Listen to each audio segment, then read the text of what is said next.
इकाई 9 पर चर्चा किया कि शिक्षक के निर्देशक के अनुसार छोटे छोटे वाक्यों को कैसे लिखे जाते हैं। इस इकाई में हम देखेंगे कि औपचारिक और अनौपचारिक पत्र क्या होता है।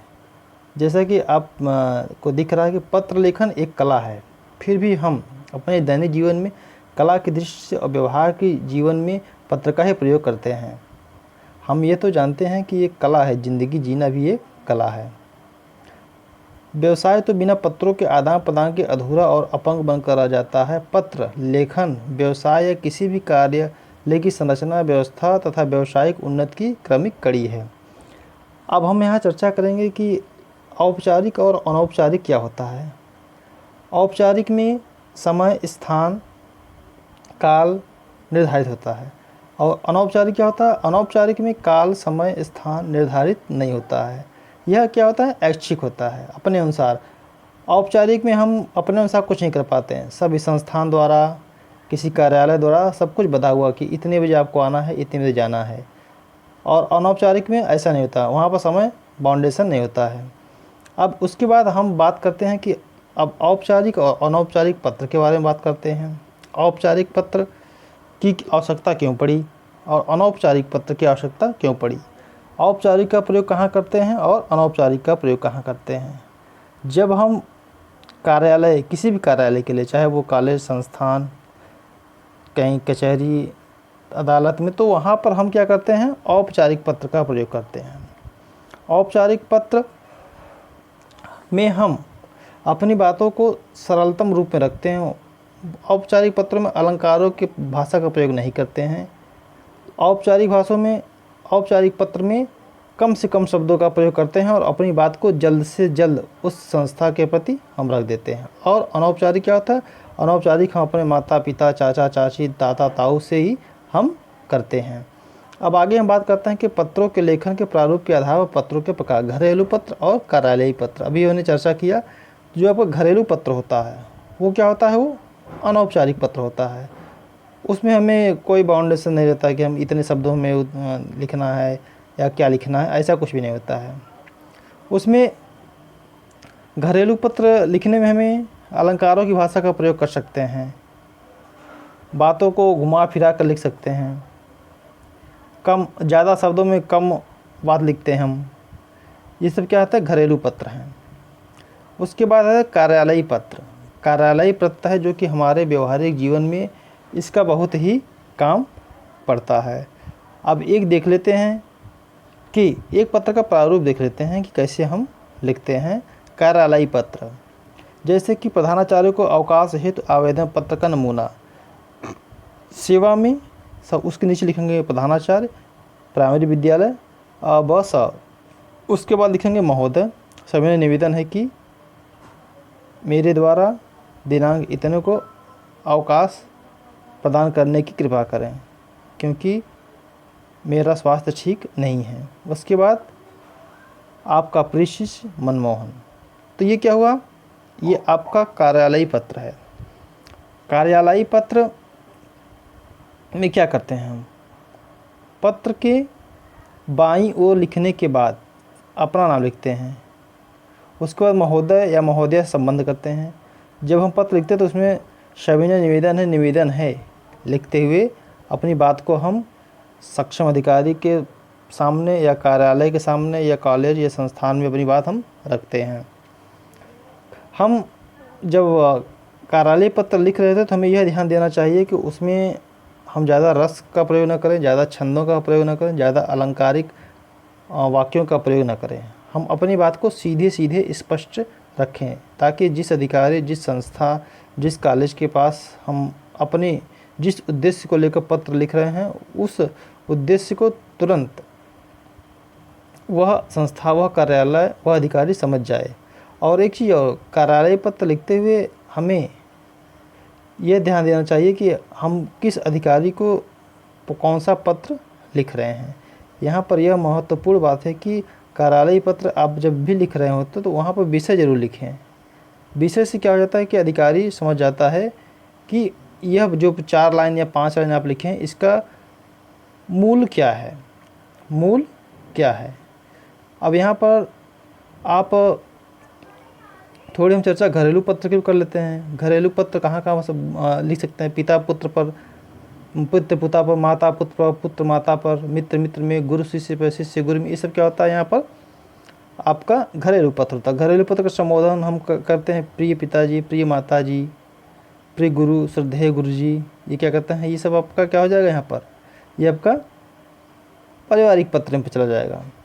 उसके बाद शुभाकांक्षी, आपका प्रिय पुत्र, शुभचिंतक, आपका शुभाकांक्षी, आपका स्नेहकांक्षी। अब आगे हम बात करते हैं कि पत्रों को लिखते समय ध्यान देने योग्य बात है। सबसे पहले मैंने पीछे भी बता दिया कि विषय हमारा महत्वपूर्ण था। हम किस विषय के लिए लिख रहे हैं। विशेष प्रकार से ये जब हम कार्यालयी पत्र लिखते हैं तो वहाँ पर इसका प्रयोग जरूर करना चाहिए कि आपका विषय क्या है। इस पर महत्वपूर्ण चीज़ें हैं। अगर हमें अवकाश के लिए चाहिए तो अवकाश के लिए, अगर हमारा स्कॉलरशिप नहीं है उसके लिए चाहिए तो उसके लिए चाहिए, अगर हम परीक्षा में नहीं बैठ पा रहे हैं तो उसका भी विषय में उल्लेखित करना पड़ता है। मानसिक आवेगों पर नियंत्रण यहाँ पर महत्वपूर्ण बात होते हैं। कभी कभी हम कष्ट में होते हैं या बहुत खुशी में कहीं जाना है या बहुत कष्ट में भी हमें कहीं जाना है, कुछ ऐसी घटनाएं घट गई हैं, तो वहाँ पर हमें अपने मानसिक आवेगों को अपने पत्रों पर हावी नहीं होने देना चाहिए। क्योंकि हम किसी अधिकारी से किसी कार्यालय में अपनी बात को हम रख रहे हैं तो हम अपने शब्दों पर कंट्रोल करें। मानसिक ऐसा ना हो कि आप बहुत खुश हो गए हैं तो आप की लेखनी में वो ऐसा चीज़, आप ऐसा कुछ शब्द डाल दें जो कि अधिकारी को बुरा लगे। या आप किसी कष्ट में हैं, आकस्मिक घटना कोई घट गई है, आपको छुट्टी चाहिए, आप नहीं आ पा रहे हैं, तो उसके लिए भी आप क्या करें? आप अपनी बातों को सीधे सीधे रखें, न कि बहुत ज़्यादा उसमें आप जो मानसिक आवेग हैं उस पर ज़्यादा ध्यान न दें। शिष्टाचार आपको लिखना है। आप अपने क्लास टीचर को लिख रहे हैं, आप प्रिंसिपल को लिख रहे हैं, आप किसी अधिकारी को लिख रहे हैं, तो यहाँ शिष्टाचार का प्रयोग जरूर करें। महोदय, महोदया, इन सब शब्दों का प्रयोग जरूर करना चाहिए। इससे क्या होता है कि अधिकारी जो होता है, संस्था प्रधान जो होता है, कार्यालय प्रधान जो होता है, टीचर जो होता है, वो आपकी बातों को सुनता है। यह भी सत्य है कि हम प्रेम पूर्वक अपनी बात किसी के सामने रख सकते हैं और वह व्यक्ति आपकी बात को मानने भी लगता है। तो यहाँ पर क्या होता है? शिष्टाचार का प्रयोग हमें करना चाहिए। शिष्टाचार में हम क्या क्या, किन किन शब्दों का प्रयोग कर सकते हैं? मान्यवर, श्रद्धेय, पूजनीय, पूज्य चरण, इन सब शब्दों का प्रयोग हम करके अपने शिष्टाचार का हम परिचय उस अधिकारी उसमें दे सकते हैं। अंत में आप कृपा पात्र, कृपाकांक्षी, दास, आज्ञाकारी, शिष्य, ये लिख सकते हैं आप। अगर आप यहाँ पर एक चीज़ महत्वपूर्ण बात है कि जब आप कार्यालय के लिए पत्र लिख रहे हैं तो आप ये चीज़ ध्यान दीजिए कि किन किन बातों को आप उसमें उल्लिखित करेंगे। जो मुख्य बातें हैं आप उनको ज़रूर लिखिए, जिससे कि विभाग या कार्यालय या कर्मचारी आपकी बातों को समझ जाए और आप के द्वारा दी गई समस्या को उस पर तुरंत कार्यवाही कर सके, जिससे कि आपको और जिस कारण से आप आए हैं कार्यालय में उसका तुरंत निराकरण हो सके। और उसके बाद हम पत्रों के प्रारंभ में मैं पीछे भी चर्चा कर चुका कि किन किन शब्दों का प्रयोग करना चाहिए। मान्यवर, श्रद्धेय, ये कुछ शब्द हैं, और भी शब्द बहुत हैं जिनका कि आप प्रयोग कर सकते हैं। श्रद्धेय, पूजनीय, पूज्य चरण, इनका प्रयोग आप, जहाँ तक हमारी समझ है, मेरी समझ के अनुसार, आप कार्यालयी पत्र और आप अपने घरेलू पत्र या कह सकते हैं औपचारिक और अनौपचारिक दोनों पत्रों में इसको कर सकते हैं।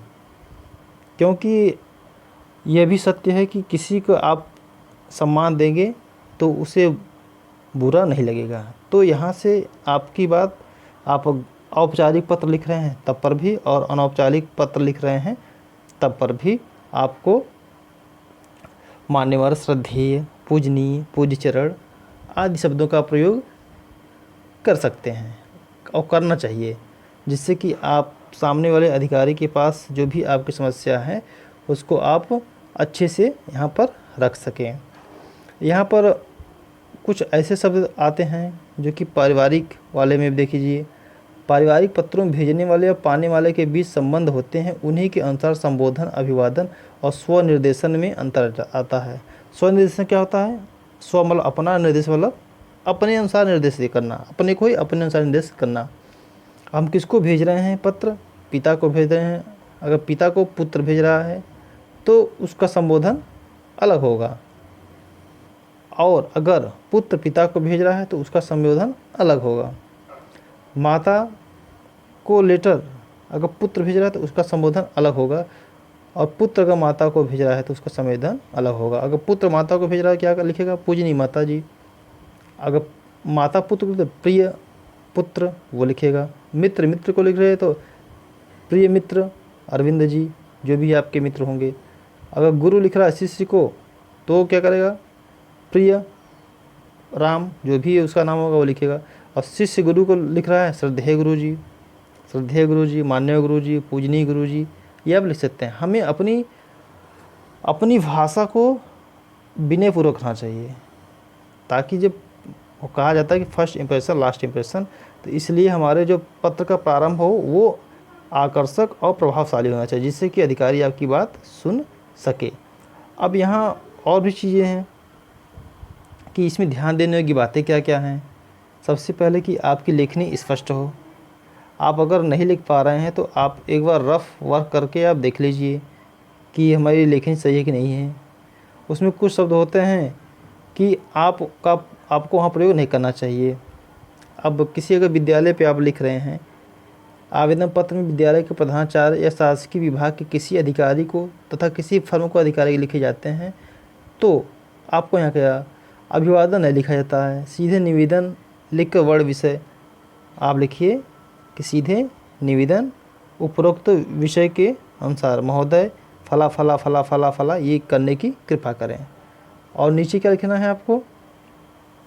यहाँ एक बात और ध्यान दीजिए कि हम पत्र लिखते लिखते शब्दों का कहाँ कौन सा इस्तेमाल करना चाहिए। कभी कभी हम जो अपने मित्र को शब्द लिखते हैं, अपने घर के लिए जो शब्द लिखते हैं, वही चीज़ हम कार्यालय में प्रयोग कर जाते हैं, जिससे कि आपका बना हुआ काम या बनता हुआ काम भी नहीं हो पाता। तो यहाँ पर पत्र लेखन में यह ध्यान देना योग्य चाहिए कि हम कहाँ पर पत्र लिख रहे हैं। अपने समकक्ष को पत्र लिख रहे हैं या कार्यालयीय पत्र है, घरेलू पत्र है, व्यावसायिक पत्र है, औपचारिक पत्र है और अनौपचारिक पत्र है। ये बिंदु हमें ध्यान रखकर ही लिखना चाहिए। अब यहाँ पर पत्र जो लिखते हैं वहाँ पर ध्यान देने की बातें और भी हैं, इसको देख लीजिए। हम जिसे पत्र लिख रहे हैं, पत्र का विषय उसके अनुसार होना चाहिए। पत्र का उत्तर देते समय प्राप्त पत्र को सामने रखकर उत्तर लिखना प्रारंभ करना चाहिए। अगर कोई पत्र आया है आपके पास और उससे संबंधित पत्र आप लिख रहे हैं, तो आप जो पत्र आया है उसे आप सामने रख लीजिए। इससे यह होगा कि आप पत्र की प्रत्येक बात को ठीक ठीक उत्तर दे सकेंगे। चिंता, क्रोध, कार्य की व्यस्तता की स्थिति में पत्र कभी नहीं लिखना चाहिए। आप कभी चिंतित हैं, कभी क्रोधित हैं, मैंने बता दिया कि आप क्रोधित हों या बहुत ज़्यादा प्रसन्नता हो, उसमें भी पत्र नहीं लिखना चाहिए।